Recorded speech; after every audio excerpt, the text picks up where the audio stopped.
കേരള സർക്കാരിന്റെ ഡൽഹിയിലെ പ്രത്യേക പ്രതിനിധിയായിരുന്ന പ്രൊഫസർ കെ.വി. തോമസിന്റെ ഓണറേറിയത്തിനും മറ്റ് ആനുകൂല്യങ്ങൾക്കുമായി 1 കോടിയിലധികം രൂപ ചിലവഴിച്ചതായി വിവരാവകാശ രേഖ. പ്രത്യേക പ്രതിനിധിയായിരുന്ന കാലയളവിൽ ഓണറേറിയത്തിനൊപ്പം 3 പെൻഷനുകളും കെ.വി. തോമസ് കൈപ്പറ്റിയിരുന്നു.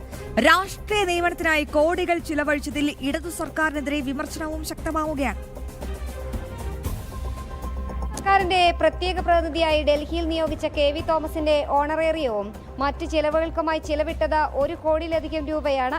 ഇത് സംബന്ധിക്കുന്ന വിവരാവകാശ രേഖയാണ് ഇപ്പോൾ പുറത്തുവരുന്നത്.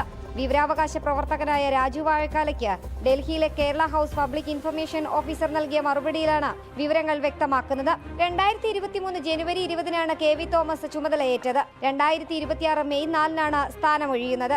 ഈ കാലയളവിൽ പ്രതിമാസം 1 ലക്ഷം രൂപയായിരുന്നു ഓണറേറിയമായി നിശ്ചയിച്ചിരുന്നത്. 2026 ഏപ്രിൽ മാസം വരെ പ്രതിമാസ ഓണറേറിയം ഇനത്തിൽ 39,38,710 രൂപ കെ.വി. തോമസിന് നൽകിയിട്ടുണ്ട്.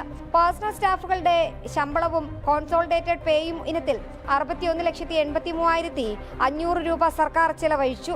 ഔദ്യോഗിക വിമാനയാത്രകളുടെ ടിക്കറ്റ് ചാർജ് ഇനത്തിൽ ഒഡേപെക് മുഖേന 13,04,854 രൂപയും 2023 നടത്തിയ വിമാനയാത്രകളുടെ ഇൻസിഡന്റൽ ചെലവുകൾക്കായി 39,000 രൂപ മുൻ പ്രത്യേക പ്രതിനിധിക്ക് കൈമാറിയിട്ടുണ്ട്. ഔദ്യോഗിക വാഹനത്തിന്റെ ഇന്ധന ചെലവുകൾക്കായി 2,20,429 രൂപയും അനുവദിച്ചു.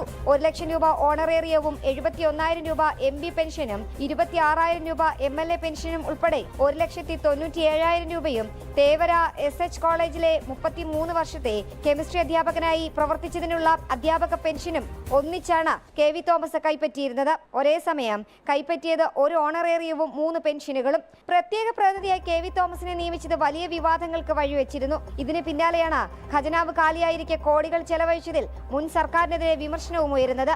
ജനം, തിരുവനന്തപുരം.